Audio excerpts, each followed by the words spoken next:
Hi, my name is Goldman. I'm the director and founder of Goldman & Associates. Our firm has a primary focus on family law issues here in Michigan. And today we're continuing our video series designed to educate and inform the public. So please subscribe to our channel.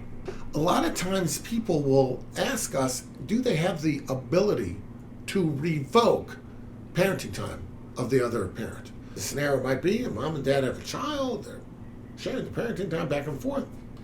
Dad doesn't like the way mom's doing it. Mom never shows up. She never shows up on time. She never sends the clothing with the child. He's sick of it. He wants to revoke the parenting time. She's not taking it seriously. He wants it revoked. Well, can he revoke it?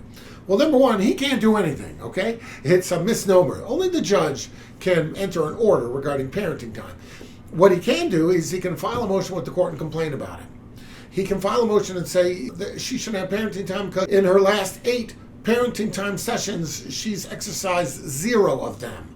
That's a pretty strong argument to terminate or at least suspend the parenting time.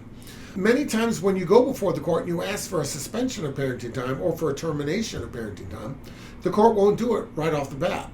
The court might say to the other person, look, I'm going to tell you that you're going to need to do X, Y, and Z, and you better fly right, and you better show up, and you better not be canceling at the last minute, because if you do, you are at risk of sanctions, which could include losing your parenting time.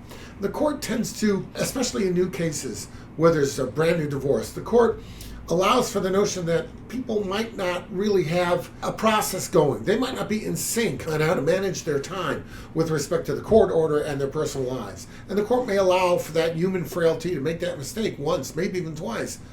But I'll tell you one thing, if you keep blowing it, the other side would be smart to keep coming before the court and highlighting to the court that you keep making the mistake. Because at some point in time, the court is going to say, all right, you know what? This is the 3rd time we've been up here. I'm not interested in this. I'm not going to be more interested in your child custody and your child visitation than you are. You're not interested. You're not showing up. I don't want to hear the excuses. You're not showing up. I'm going to suspend the parenting time, or I'm going to change it to supervised, or I'm going to tell the other side, if you're more than 10 minutes late, it's canceled and there's no makeup.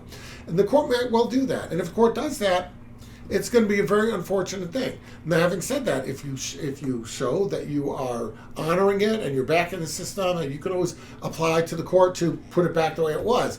But expect the court to take some action in a situation where there's a situation of repeated no-shows. Is the court necessarily going to terminate the person right off the bat? Like I said, probably not, but the court may do it incrementally. You've got to be very careful about that. If you have any questions about your case, reach out, and we'll be glad to help you out.